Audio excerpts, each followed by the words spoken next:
We need to understand that Trump trade war is a protectionist policy. It goes against the logic of globalization and multilateralism. In the long run, it's really not good because it will push inflation higher, and also there will be a limitation as to the access of goods of the American consumers because oil prices high when it comes to export, when it comes to imports, goods that gets into the American market. Coming from an economist perspective, I think this is not good for the American consumer and for America as a whole. But one thing that you have to remember, the tariff trade war is not about economics. It's about politics. It's about America saying that, we're the hegemon, we command, and we are the king of the world. And if you don't follow, we will impose this amount of tariff to you because you need our market. But actually, that is not true at the moment. The global economy have changed, and China is in that kind of shift. China is in the middle.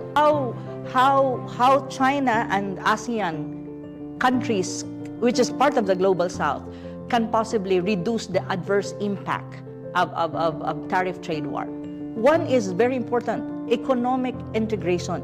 Deepen the economic integration between ASEAN and China, and even within ASEAN. Meaning also you can reshift exports to the United States within your region and even to China. Second is to avoid dollar, to avoid the SWIFT. So meaning the negotiation and the way towards de-dollarization has to be pushed forward more faster. So you can trade goods using your own currency or using diversified currency. That's a very important way of avoiding the adverse impact of tariff trade war imposed by Trump. Because if you can be independent, you really don't need to depend too much on the American markets. And I think at this point, countries has alternative markets. I think there is not much monopoly anymore. If you look at the American economy, it's really suffering. There's a lot of inflation.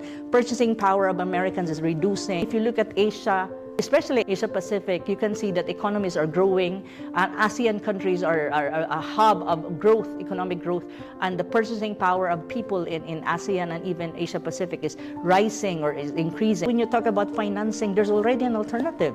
You have the World Bank and you have the IMF controlled by the United States. You have already EIB. Yeah, you have also the BRICS Bank. These banks can be strengthened by the BRICS countries, by China, and by the global South. So in a way, it's not really true that, the tariff trade war will cripple the economies of the global South and China. It's really the American economy that will suffer because of this wrong protectionist policy. I think China is winning this game.